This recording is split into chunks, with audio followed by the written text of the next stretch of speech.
मैं गरिमा अग्रवाल आप सभी का वंदन करती हूँ, अभिनंदन करती हूँ।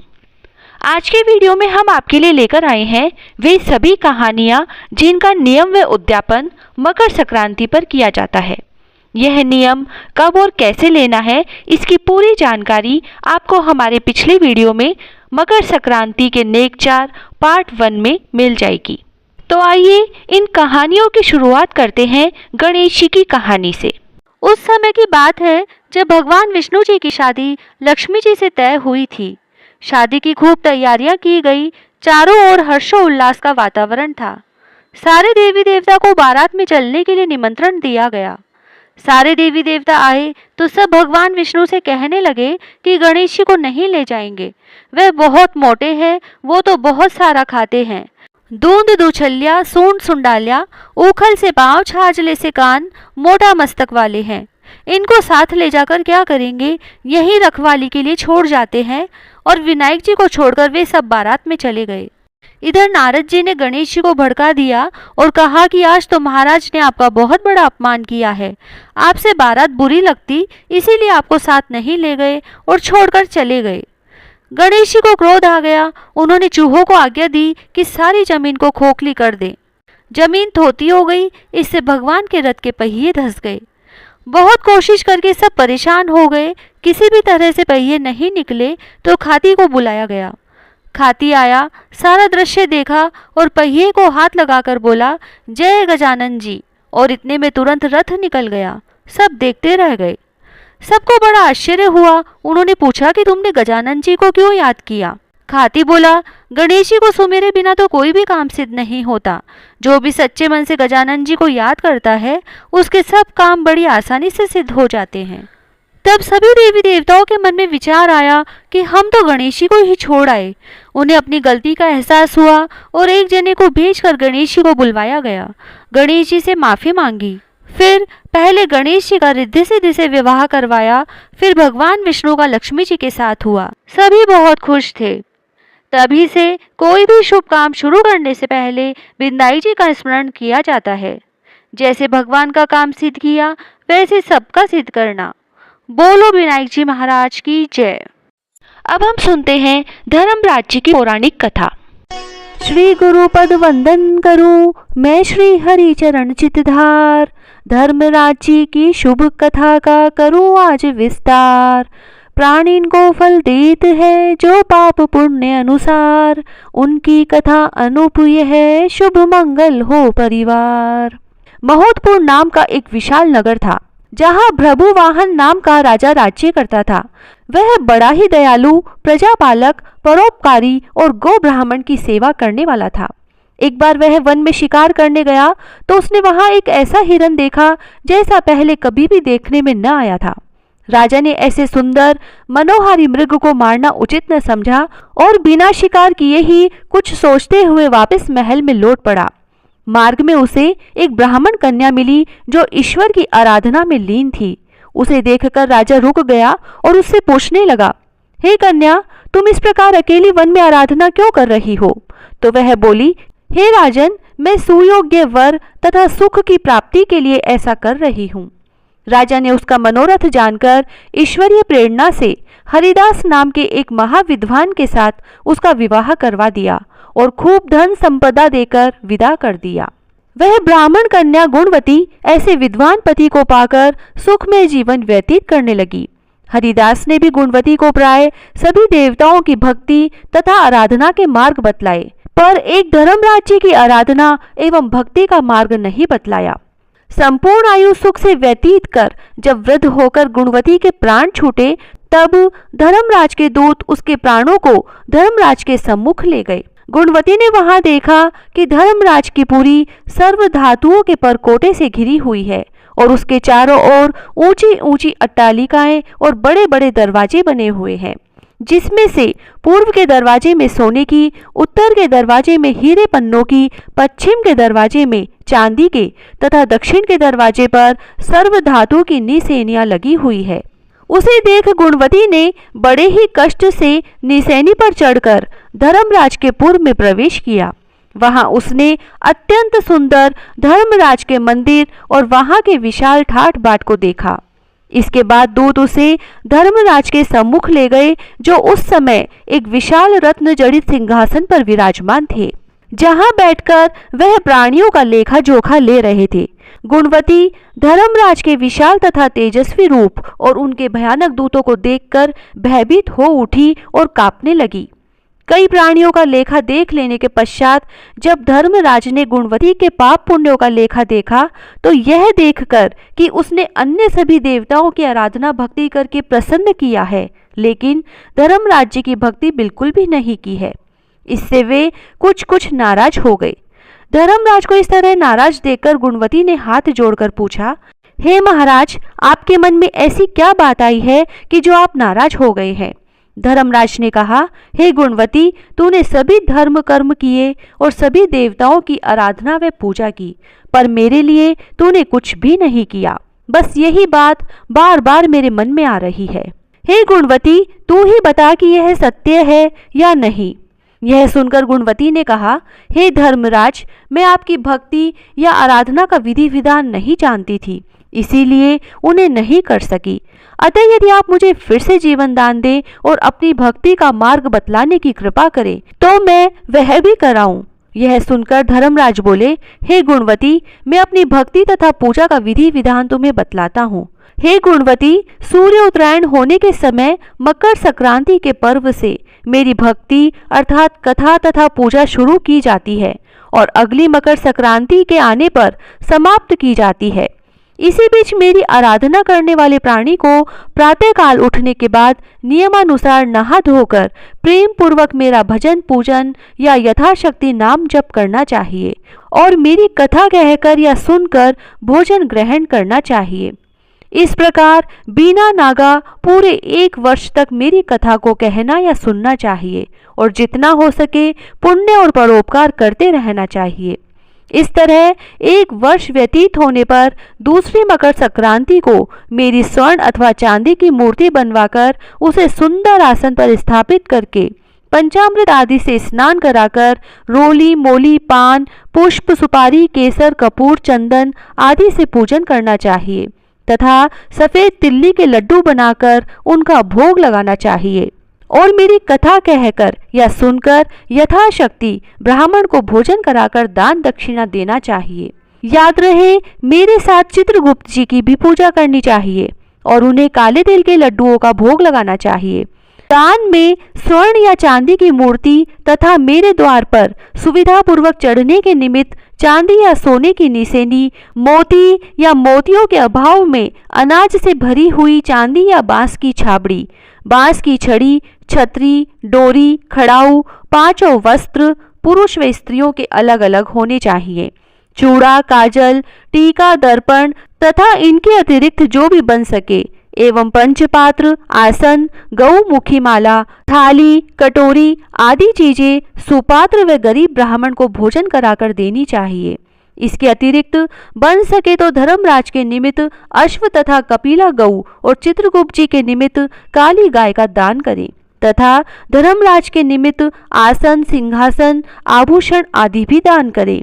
यदि संभव हो तो गौ दान करने वाली गायों के सोने के सींग, चांदी के खुर व तांबे की पीठ बनाकर दान में दें। हे गुणवती, यह विधान जो मैंने बताया है, जिनकी शक्ति इनसे अधिक दे सकने की हो वे अधिक दें तथा जिनकी शक्ति कम हो वे यथाशक्ति दें।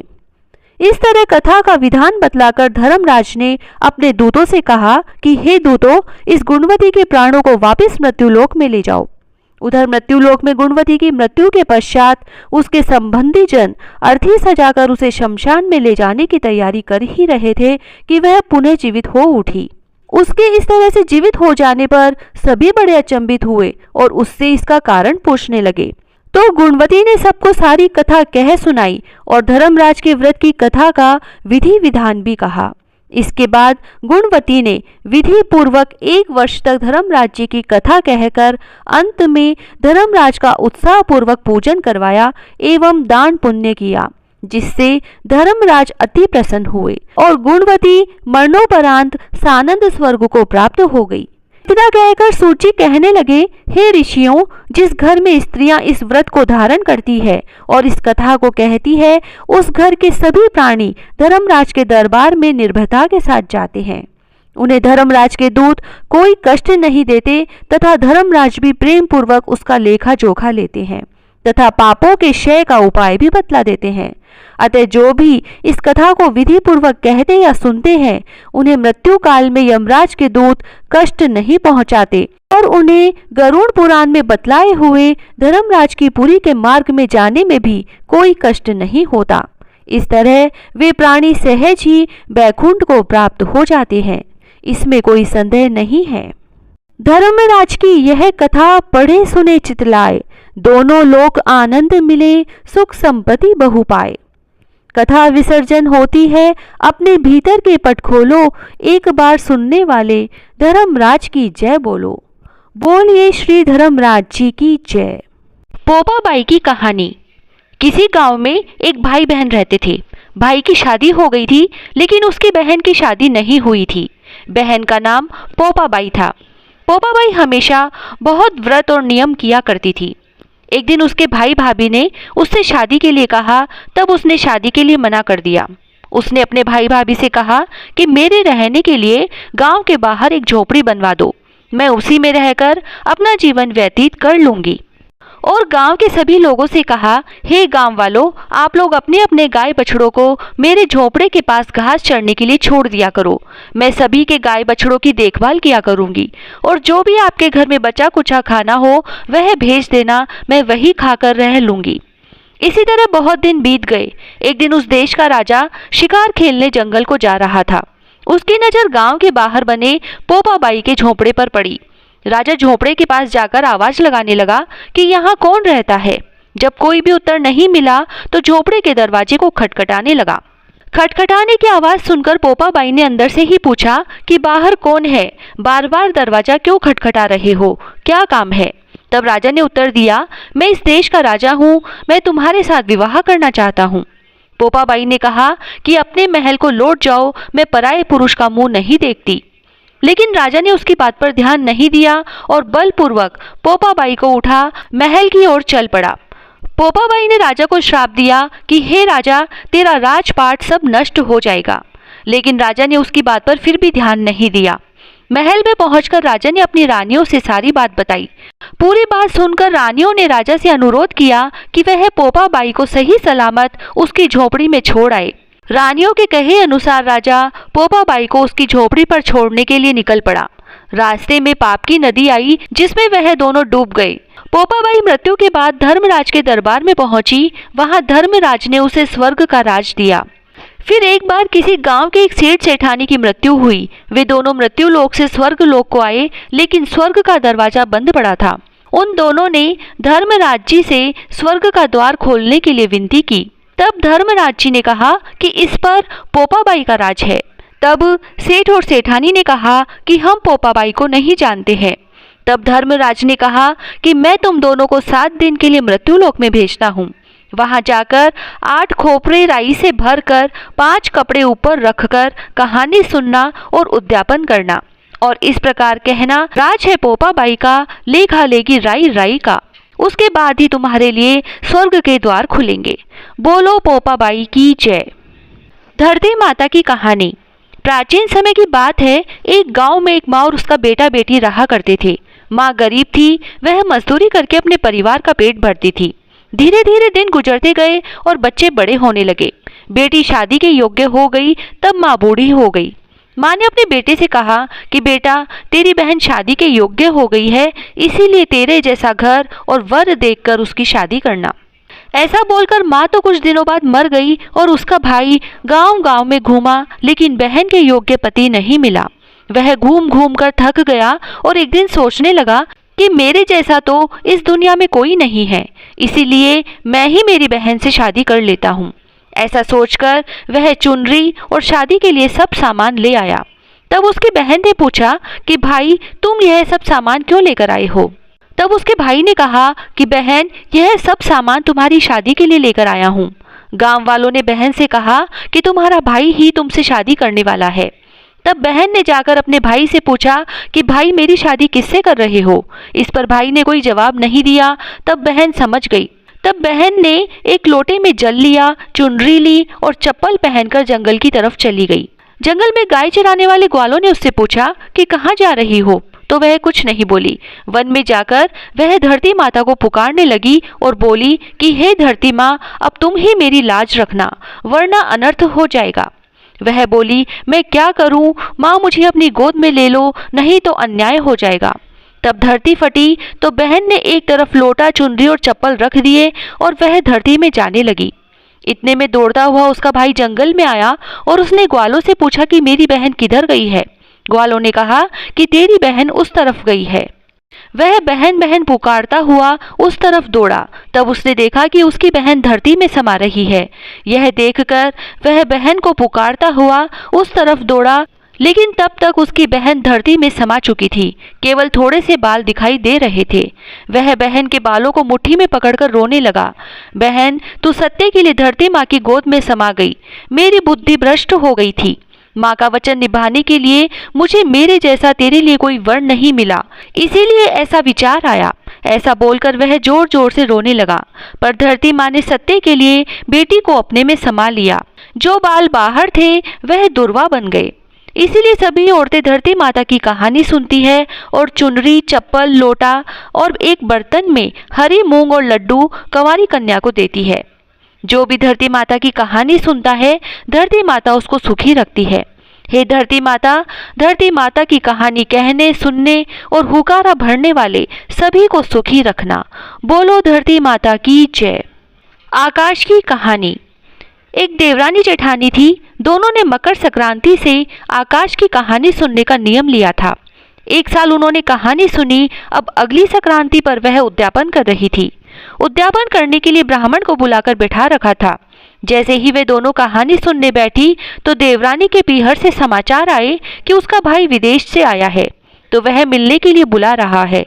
देवरानी यह समाचार पाकर इतनी खुश हुई कि वह आकाश की कहानी सुने बिना और उद्यापन किए बिना ही ब्राह्मण को बैठा छोड़कर अपने पीहर चली गई।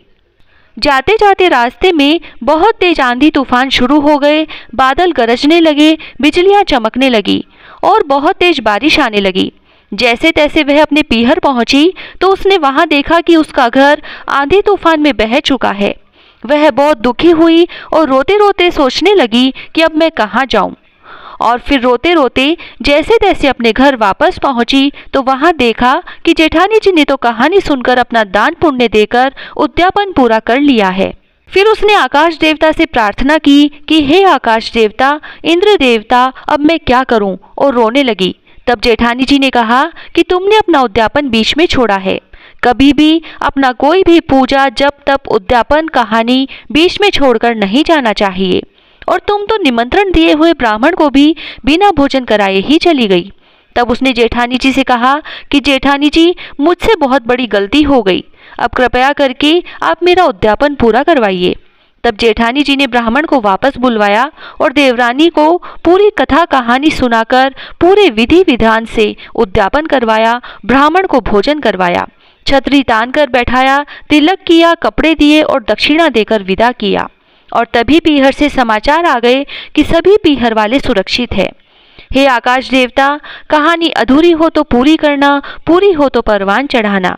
जैसा दौरानी को किया वैसा किसी को मत करना। आपकी कृपा सदा हम सब पर बनाए रखना।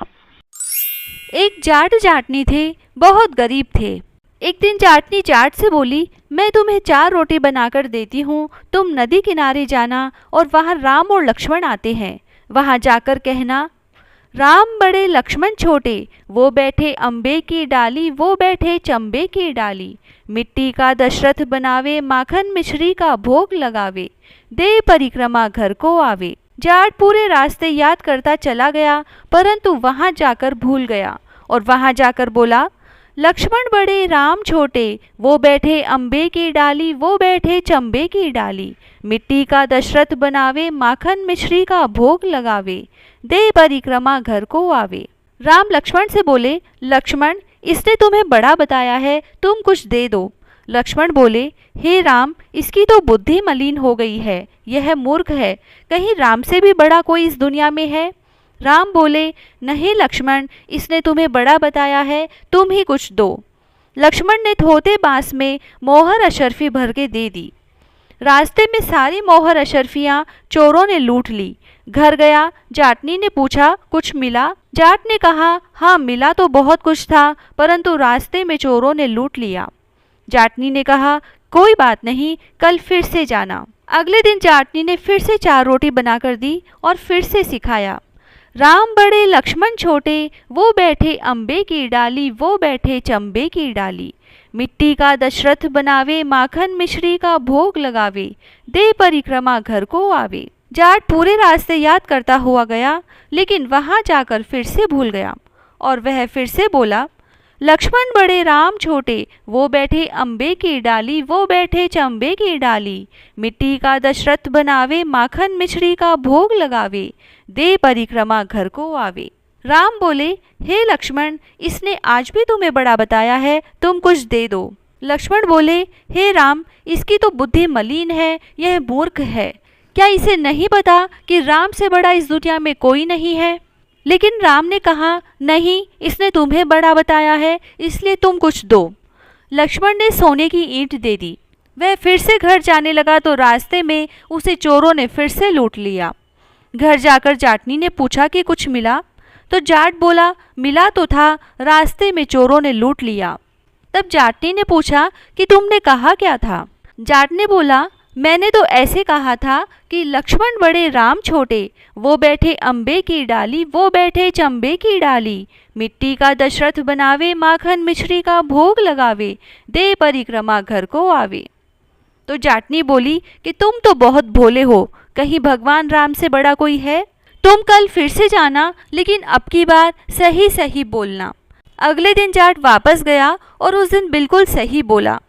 राम बड़े लक्ष्मण छोटे, वो बैठे अम्बे की डाली, वो बैठे चंबे की डाली। मिट्टी का दशरथ बनावे, माखन मिश्री का भोग लगावे, दे परिक्रमा घर को आवे। लक्ष्मण बोले, हे राम, आज इसको अक्कल आ गई है, आज तो इसे कुछ दे ही दो। राम मुस्कुराते हुए आए और बोले, अरे भाई, मेरे पास क्या है, ये जोहड़ की मिट्टी है, ले जा। और राम ने अपने हाथ से थोड़ी सी मिट्टी की डली दे दी। अब जाट बड़बड़ करने लगा, कहने लगा, आज तो जाटनी ने बड़ी उल्टी सीख दी, रोज तो सोना चांदी मिला करता था और आज यह मिट्टी की डली मिली है। लेकिन ठीक है, जो भी मिला है, और वह मिट्टी लेकर घर की ओर गया। बीच रास्ते में फिर से चोर मिले, लेकिन उन्होंने मिट्टी देखकर कुछ नहीं कहा। घर गया तो जाटनी बोली, कुछ मिला? तो जाट बोला, हाँ, तेरी उल्टी सीख के कारण आज मिट्टी की डली मिली है। जाटनी बोली, कोई बात नहीं, लेकिन कुछ तो लेकर घर में आए हो, रोज तो तुम खाली हाथ घर में आते थे। मिट्टी कुछ न कुछ तो काम आएगी, चूल्हा लीप लेंगे, आंगन लीप लेंगे। और उस मिट्टी को तुलसी के पौधे के नीचे रखकर सो गए। सुबह उठकर देखा तो तुलसी के नीचे हीरे मोती जगमगा रहे हैं। ऐसे है भगवान राम, जो मिट्टी को भी सोना कर दे। जैसे भगवान राम ने उनका दरिद्र दूर किया, ऐसा सबका करे। कहता न सुनता न हुकारा भरता न, सबका दरिद्र दूर करे। द्रौपदी की यह कहानी 1.25 महीने तक सुने और फिर एक चरी खीर से भरकर ऊपर नारियल व रुपए रखकर ब्राह्मण को देवे और साथ में कहे, द्रौपदी की चरी खीर खांड से भरे, मेरे घर भंडार धन धान्य से भरे। रोजाना कहानी सुनने से पहले और कहानी सुनने के बाद भी यही कहें, द्रौपदी की चरी खीर खांड से भरे और मेरे घर भंडार धन धान्य से भरे। और उसके बाद कहानी सुने। एक बार 5 पांडव व द्रौपदी वन में रह रहे थे। उस समय उनका वनवास चल रहा था। कौरव पांडवों में आपस में मतभेद हो रहा था। कौरवों ने सुना कि वन में द्रौपदी के पास एक ऐसा बर्तन है जिसमें सबका खाना आ जाता है, उसको जब भी सीधा रखोगे वह वापस भर जाएगी। लेकिन सबसे आखिरी में द्रौपदी खाना खाकर जब उसको साफ कर देगी तब वह खाली हो जाएगी। जब दुशासन ने यह सुना तो यह सोचकर कि द्रौपदी ऋषियों को भूखा भेजेगी तो दुर्वासा ऋषि उनको श्राप दे देंगे। ऐसा सोचकर दुर्वासा ऋषि व 88,000 ऋषियों को पांडवों के पास भोजन करने के लिए भेज दिया। दुर्वासा ऋषि 88,000 ऋषियों को लेकर धर्मराज युधिष्ठिर के पास पहुँचे और कहा कि हम सब भूखे हैं, खाना खाएंगे। युधिष्ठिर ने कहा ठीक है, तब तक आप लोग स्नान करके आ जाएं। सब ऋषि स्नान करने चले गए और युधिष्ठिर ने द्रौपदी से कहा कि ऋषि अभी प्रसादी लेने आएंगे। तब द्रौपदी ने घबराकर कहा कि मैंने तो पात्र को धोकर रख दिया। द्रौपदी को बड़ी चिंता हुई और वह श्री कृष्ण जी की प्रार्थना करने लगी, हे श्री कृष्ण, आपने हर संकट से बचाया, आज भी बचाओ। अंतर्मन से द्रौपदी ने पुकारा और भगवान दौड़े आए। आकर द्रौपदी से पूछा कि बहन तुमने हमें याद किया। तो द्रौपदी रोने लगी और भगवान से कहा कि प्रभु, मैंने खाने के बर्तन को साफ करके रख दिया है। और दुर्वासा ऋषि 88,000 ऋषियों को लेकर आ गए। वे सब नहाने गए हुए हैं, आते ही होंगे। उनके खाने की व्यवस्था कैसे होगी? बर्तन को एक बार साफ करने के बाद दोबारा भोजन नहीं आता है, अब तो कल ही उसमें भोजन आएगा। द्रौपदी की बात सुनकर भगवान ने कहा कि लाओ, तुम्हारा बर्तन कहाँ है? द्रौपदी ने बर्तन लाकर भगवान को दिया। भगवान ने भोजन पात्र को ध्यान से देखा तो एक हरा पत्ता तुलसी का चिपका हुआ है। भगवान ने वह तुलसी पत्र हाथ में लिया और गंगा जल की 3 बूंद लेकर खुद पी गए और पेट पर हाथ फेर लिया। भगवान ने जैसे ही चरणामृत लिया, सारे ऋषि मुनियों का पेट भर गया और वहां जल में नहाते हुए ही लौटने लगे कि हमारे पेट में यह क्या हो गया। सब ऋषियों का पेट वहीं पर भर गया और सबके पेटों में आफरा आने लगा। उनको तिनके भर की भी भूख नहीं रही और सब पानी से बाहर आकर कहने लगे कि हमारी भूख कैसे मिट गई, अब तो हमें भूख ही नहीं है, पांडवों के पास जाकर क्या करेंगे? धर्मराज युधिष्ठिर खाने के लिए बोलेंगे तो हम क्या जवाब देंगे, क्योंकि हमें तो बिल्कुल भी भूख नहीं है। यह सोचकर ऋषि मुनि बिना युधिष्ठिर से मिले अपने आश्रम में चले गए। उधर द्रौपदी व भगवान ऋषियों का इंतजार ही करते रहे। द्रौपदी ने कहा, भगवान, दुर्वासा ऋषि मुनियों को लेकर अभी तक नहीं आए। भगवान ने कहा कि वो यहाँ आकर क्या करेंगे, उनका पेट तो पहले से ही भर गया है। द्रौपदी ने कहा कि भगवान ये कैसे हुआ? तो भगवान ने कहा कि द्रौपदी, तुम तो बेकार ही परेशान हो रही थी। जहाँ मैंने चरणामृत लिया वहीं सबका पेट भर गया। अब ऋषि मुनि नहीं आएंगे, चिंता मत करो, आराम से रहो। और यह कहकर भगवान चले गए। द्रौपदी बहुत खुश हुई और सोचने लगी कि भगवान नहीं आते तो क्या होता। भगवान को सच्चे हृदय से याद करो तो प्रभु अवश्य आते हैं और भक्तों की मनोकामना पूरी करते हैं। हे श्री कृष्ण भगवान, जैसे आपने द्रौपदी की लाज बचाई वैसे हमारी भी बचाना। कहता न सुनता न हुकारा भरता न अपने सारे परिवार की रक्षा करना। जय श्री राधे।